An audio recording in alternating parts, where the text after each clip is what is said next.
Welcome guys to my channel.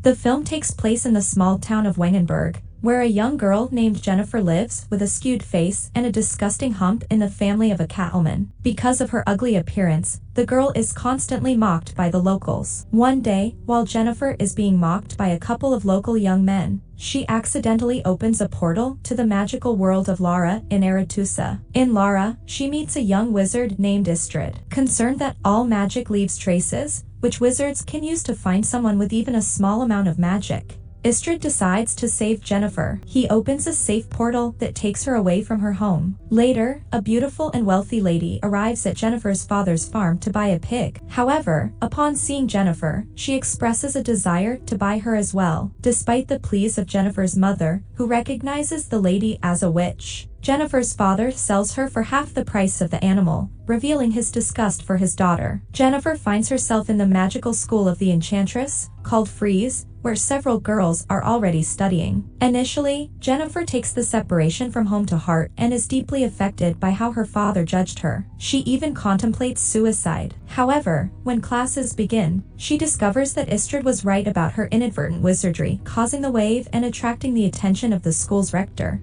Desire, the wizard who oversees the girls studying at the school, notices that they have also displayed unique magical skills. Soon, Desire holds the first test for the girls. They must lift a stone and a flower without touching them, using a spell. Each girl manages to cope with the task to varying degrees, but Jennifer fails. The girl stubbornly tries again and again until Desire stops her. Frustrated, Jennifer runs away. Later, she finds Istrid in a cave and tells him her name. Sometime later, Desire trains her female pupils to recognize man's greatest fear. She pairs up the girls and orders them to look into each other's eyes until they delve into their rivals' schemes. Jennifer pairs up to encourage another girl, but she once again fails. Desire becomes enraged, proclaiming that Jennifer is useless and that even if she were beautiful, no one would love her. Jennifer isn't the only one with problems, though. She confides in her only friend, Istrid, who shares his own struggles with schooling. Istrid offers to read Jennifer's mind, and she succeeds. One night, Desire wakes the girls in the middle of a storm and takes them to Lara, the most powerful magical place on the continent. Entrance to Lara is only open to members of the Wizard Brotherhood. Today, there will be a test in the art of controlling the flows of chaos, which requires catching lightning in a bottle. The girls are skeptical of such a possibility, and some of them experience strong discharges even after catching the lightning. It's Jennifer's turn, and she reaches up with the bottle, but it is thrown back against the wall. Enraged, she directs her power at her more fortunate opponent. Desire blocks her mental blow and later reprimands her, stating that she almost killed someone. He warns that her emotions can ruin her, and he cannot be sure that Jennifer will not act on her feelings and harm his cause. Desire reveals that Jennifer aspires to become a court sorceress, but the weak have no place near a ruler. The Enchantress already doubts that there is anything in Jennifer that the wizarding chapter needs. Frustrated, Jennifer tells Istrid everything, but most importantly, the Enchantress knows all about them, and they won't be able to see each other again.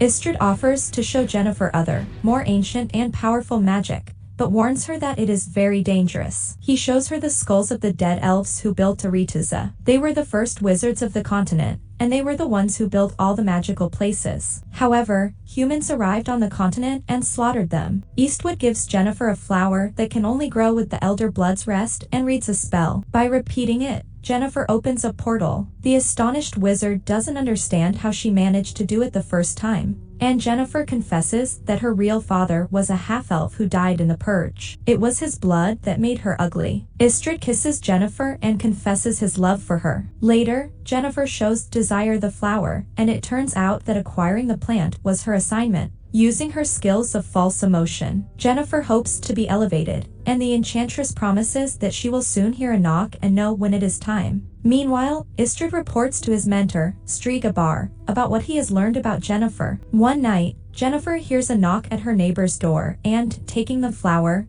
goes after them. She peeks out as Desire turns 4 of them into eels. The Enchantress knows Jennifer is there and orders her to come out and push her former fellow students into the water. They now serve as conduits of magic for Aritusa. Jennifer performs this task and sees many silhouettes of former schoolmates in the water. Time passes, and Jennifer enjoys a love affair with Istrid, applying what she has learned to enhance the effect of their intimacy. One day, she creates an entire crowd to witness their intimacy and rewards the lovers with applause. Istrid is amazed by her imagination and wonders what she will come up with next. The day of the final rite is approaching, after which the graduates will become masters of their own destiny. Jennifer dreams of graduating from Aritusa and returning to her native Aden as a powerful sorceress, ready to show her longtime abusers and her father what she has achieved. Additionally, all Aritusa graduates undergo a physical transformation, where all defects are removed. This awaits Jennifer as well. The wizard in charge shows her his work,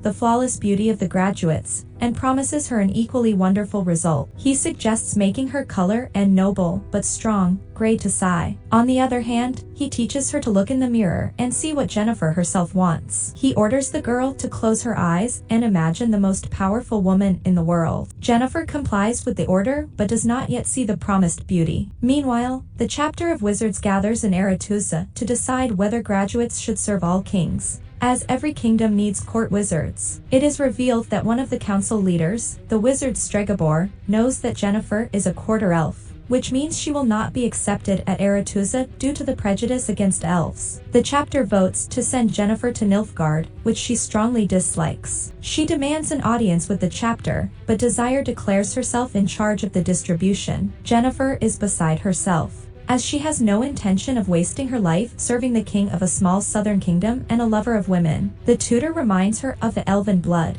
and Jennifer understands how Stregobor knew about it. The initiation ceremony begins, but Jennifer does not attend. Worried, Istrid finds her writing a letter to her father, asking him to confirm that she is his daughter. Istrid doesn't believe that this letter can convince the chapter, but Jennifer simply doesn't know what to do. Even if Istrid disproves Stregobor's words about her origins, no one will believe him anymore. Istrid is frustrated. He doesn't know why Stregobor needed this information, and Jennifer has already missed all the initiation spells. Istrid suggests that she should go with him since he has been offered to become an explorer. They can travel the continent and discover the unknowable. Unexpectedly, Jennifer cruelly ridicules his plan. She's not interested in exploring the dust of the Aegis, and these are his dreams and intentions, not hers. Istrid is shocked by Jennifer's response. She's not at all what he thought she was. He expresses his opinion that she's angry because she missed her chance to find beauty, but Jennifer argues that she needs power and didn't go through so much hardship studying at the magic school for nothing. Jennifer runs to the enchanter who is in charge of perfection and demands to see her art. Not even the lack of a potion to dull the terrible pain that accompanies the transformation process stops her. As the magician begins the process, Jennifer asks for her eyes and the cut marks on her hand to remain as reminders of her former weakness. The wizard informs her that every magic has a price, and as she is reborn, she will not be able to walk. Jennifer agrees to everything, even the removal of her womb, necessary for a complete transformation. The magician reads spells, and the girl screams in terrible pain, ripping the chains with which she was tied to the table. Her spine straightens, her entire body seems to melt and shift from one form to another. Finally, writhing in pain, Jennifer loses consciousness. Meanwhile, in the main hall of Aritusa, the initiation ball continues. Suddenly, Desire sees a door opening, and an unusually beautiful girl with violet eyes stands there. She realizes that Jennifer has disobeyed her orders, and her intent was to take her away. But it is too late. The adorned ruler has already noticed Jennifer's beauty. He invites her to a dance and expresses his desire to see her as a court wizard in his kingdom. Desire has to retreat and can only watch the dance of the king and the Enchantress from afar. Directed based on a series of books by Sapkowski, The Witcher is quite curious, fascinating, and vivid. The atmosphere of magic, the world of monsters, and steel swords are transferred quite well. So, the adventures of the female protagonist will be even more exciting in the next episodes.